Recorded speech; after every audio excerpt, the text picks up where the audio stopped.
You.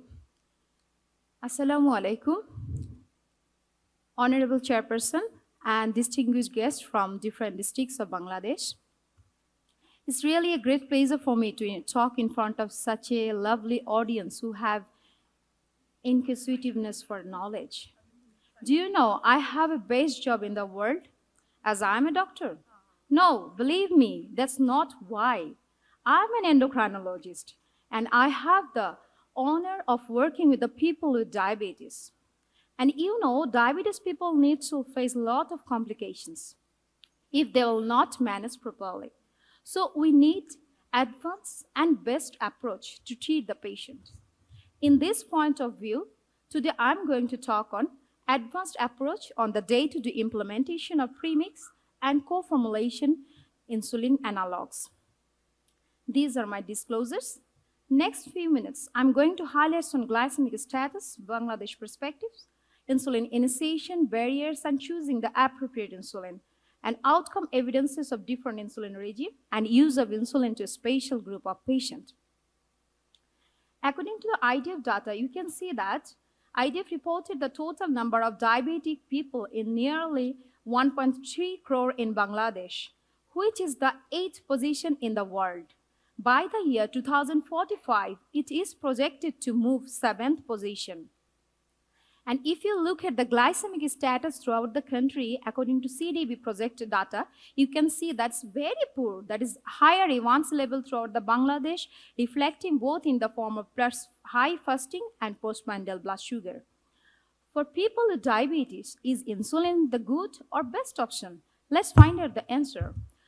You can see that according to the UKPDS study data, at 6 years, more than 50% of people need insulin to reach the target blood sugar below 6. So, the insulin therapy and the achievement of good glycemic control earlier in the type 2 diabetes provide long-term protection to end organ via metabolic memory, regardless of subsequent treatments and degree of glycemic control. But what happened? Actually, we are taking too much time to initiate insulin. And you can see that sometimes patient takes too much time. That's diet, few months or years even, take one drug. They are very much reluctant to come for follow-up because diabetes is not an issue because it's not causing any problem.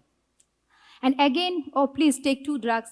No, it's for sometimes it's very good control and later on again uncontrolled and take 3 times. And later on at the last, patient convince to take insulin আমাদের অনেক কিছু যখন বুঝিয়ে ফেলি সব শেষে পেশেন্টকে যখন আমি মাঝে মাঝে কাউন্সিলিং ডান পরে বলে ডাক্তার সাহেব একটু ট্যাবলেট লেখা যায় না হয়তো ক্রিয়েটিনিন 3 হয়ে আছে তাতে কি হয়েছে একটু ট্যাবলেট লিখে দেন না তো আমরা যাই বলি না কেন সব শেষে কিন্তু রোগী আলটিমেটলি আর কথা শুনতে চায় না this is the problem now the question is which insulin is the best option for initiation. Let's meet one of my patients, Mr. Naim, 45-year-old male, having diabetes with hypertension and dyslipidemia, and he's actually binge eating carbohydrate-rich meal and having busy lifestyle. And you can see his blood sugar very much uncontrolled. And despite getting the metformin 2,000 milligrams twice daily and 1,000 Indians once daily.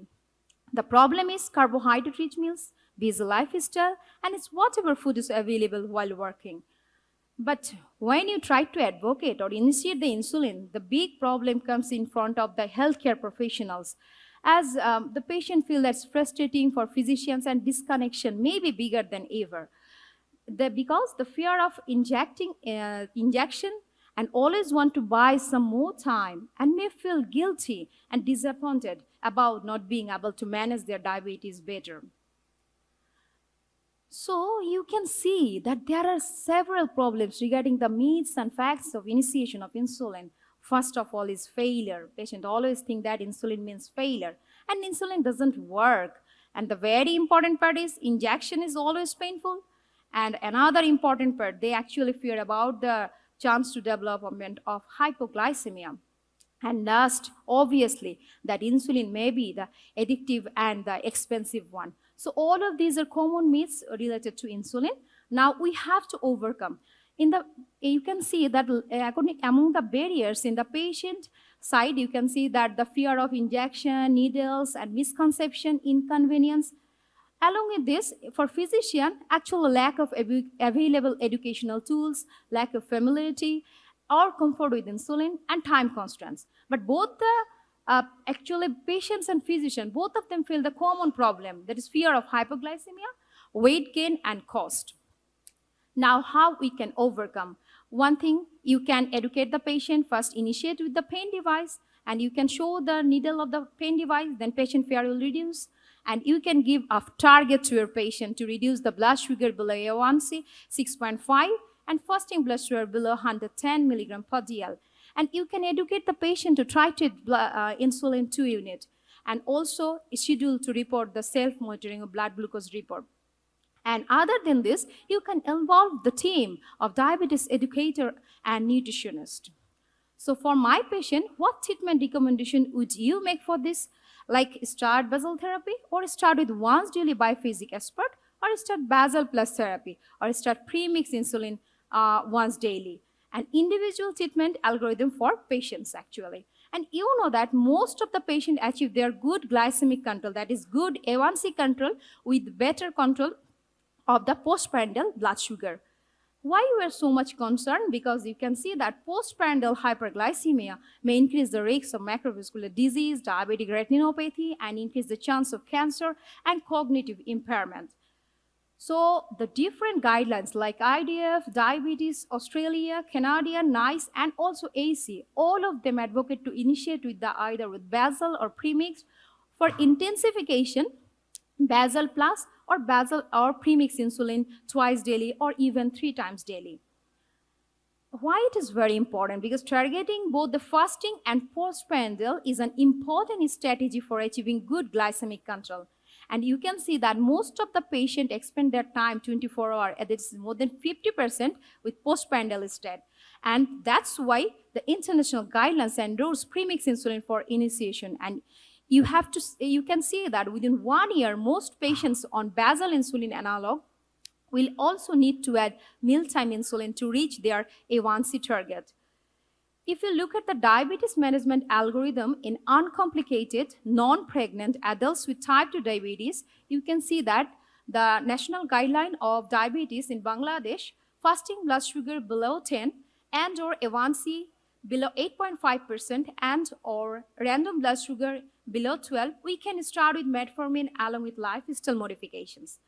And if the fasting blood sugar 10 to below 14 and or A1C 8.5 to below 10% and or random blood sugar 12 to below 18, if the patient is asymptomatic, we can start with lifestyle modification, metformin along with sulfonylurea or any other drug. If the patient is symptomatic, then you can start with insulin or without metformin and lifestyle modifications. But if the blood sugar equal or more than 14 and A1C equal or more than 10% and or random blood sugar equal or more than 18, with or without symptoms, we can initiate with the insulin, with or without metformin and lifestyle modification. And if the in any type, any category, if the blood sugar is non-controlled, then we can advocate the initiation of the insulin. But before starting of the treatment for diabetic patient, you have to consider the age of the patient, body weight, cardiovascular disease, CKD, risks of hypoglycemia, and history of urinary tract infection, GI upset, and cost of the drug is very important. So the initiation of biphasic aspart improves the parameters of glycemic control. You can see both fasting and postprandial, and ultimately it improves the A1C level. And biphasic aspart 30 once daily or twice daily even improves the glycemic control more effectively than the optimization of the oral anti-diabetic drug. If you look at the randomized control trial data, you can see that one arm with biphasic aspart plus metformin and glimepiride, and another arm with insulin glargine, bedtime plus metformin and glimepiride. At the end of the 26 weeks, you can see that the biphasic aspart 30 and insulin glargine showed the clinically equivalent A1C reduction. And on the other hand, not only showing the similar proportion of the patients in both the groups achieved the A1C without having any significant episodes of hypoglycemia. So for my patient, initiating insulin therapy with 12-unit biphasic aspart 30 at night and Also educate the patient for titration of the dose, either to reach their target for increasing or decreasing. And at the end of the 6 months, you can see the improvement of the A1C level from 11 to 8%.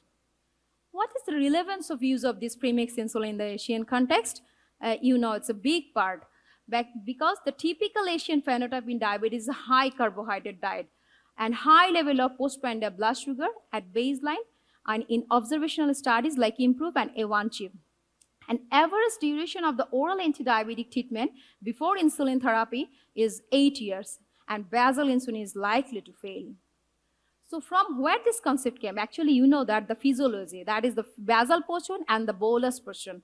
The physiological basal portion will also covered by this premix insulin and also the meal-related peaks. So analog mixed insulin such biphasic aspart 30 replace both meal-related and basal part also. Compared with the biphasic human insulin, the biphasic aspart 30 has faster absorption and higher peak concentration and more rapid and pronounced glucose lowering effect and similar duration of action of basal component. And if you look at the study data in comparison with the biphasic human insulin, you can see the very important part, that is the 55% lower the major hypoglycemic events and 50% nocturnal hypoglycemia rate was lower in the group of biphasic aspart. And another, you can see that the AV level is Lispro 25. If you compare with this study data, you can see that the 10% lower the postprandial glucose than premix insulin Lispro 2575. And in comparison to the human insulin, actually it 70% reduced the lower postprandial glucose than biphasic human insulin. So if we initiate with biphasic aspart 30, then once daily or twice daily improves the glycemic control more effectively than optimizing the oral anti-diabetic therapy by targeting both fasting and postprandial, unlike basal insulin. And it's more effective glycemic control versus glargine once daily without increasing the risks of hypoglycemia, and it's significantly lower risks of major or nocturnal hypoglycemia versus human premix insulin. And let's have a look on the evolution of premix insulin. You can see the first biphasic, then biphasic analog, and then the latest one is co-formulation, that is in one solution, two drug, that is soluble insulin aspart and soluble insulin degludec, 30% and 70%. Now we are looking for the benefits of the drug, that is the co-formulation in special populations like cardiovascular risk patient with renal disease, pregnancy or lactation, hepatic impairment, and patient with in children group. You know that the presence of diabetes increases the adverse outcomes in both forms of heart failure, cardiovascular disease, and hospitalization from heart failure by threefold.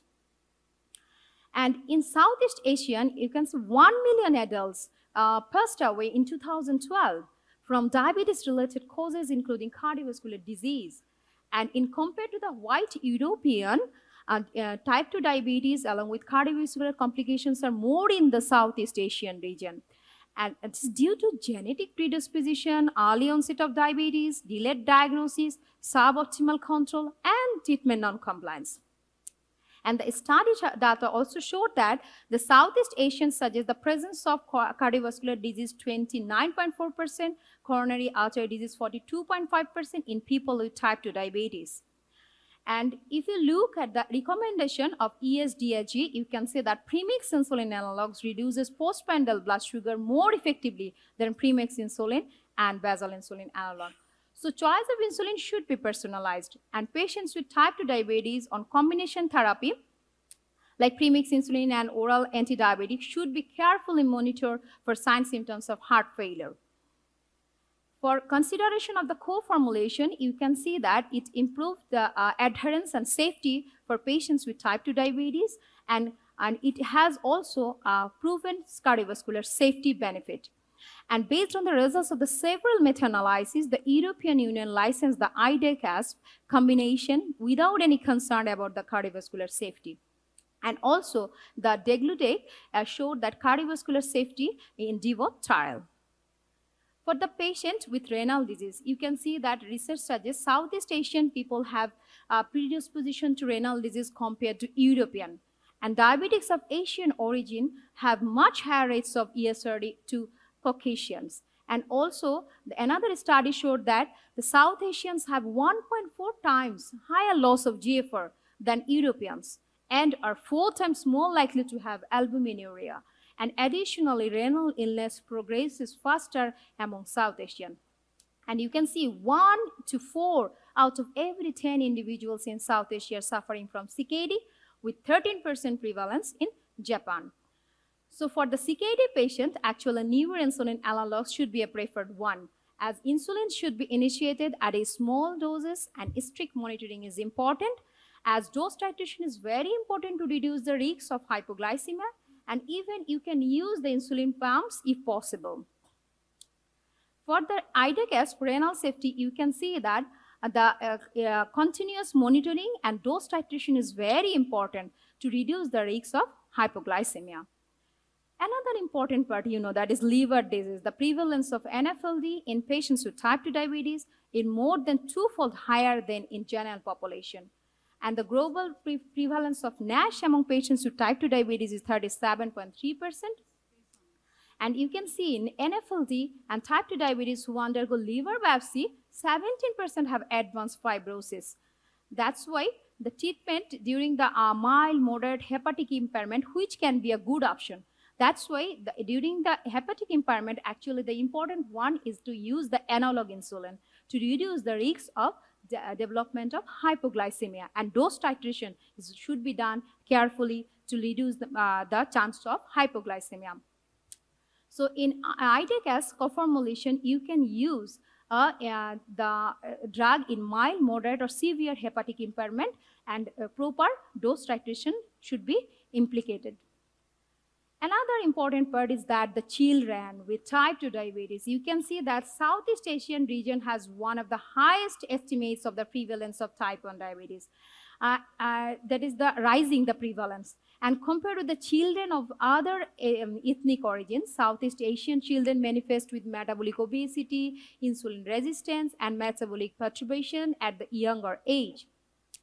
And IDF showed that 25.7% incident case per annum of type 1 diabetes in age between 0 to 19 years. And the prevalence of type 2 diabetes in the young is increasing rapidly in Southeast Asian population.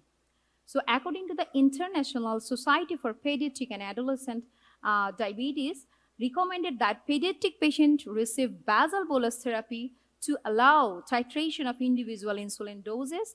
However, this regime is complex and which can negatively impact treatment adherence to the patient. But we can see that the expert panel recommend IDECS for type 2 diabetes children who need treatment intensification on metformin after basal bolus therapy. We can advocate the use it safely. For elderly people, you know that the very important thing for elderly people is the risks of hypoglycemia.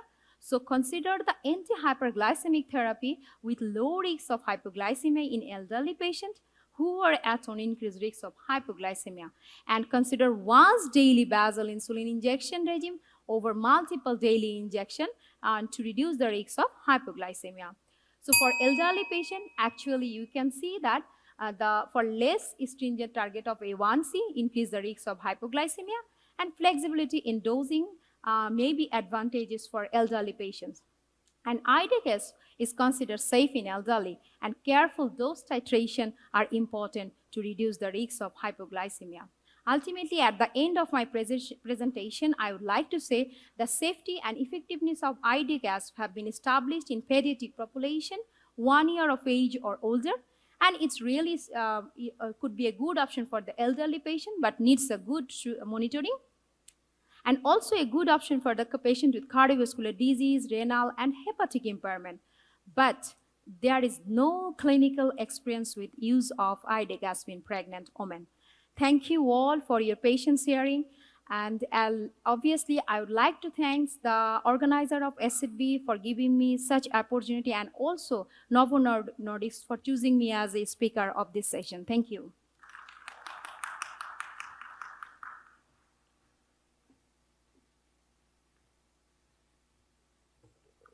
Thank you, Dr. Yasmin, for your brilliant presentation.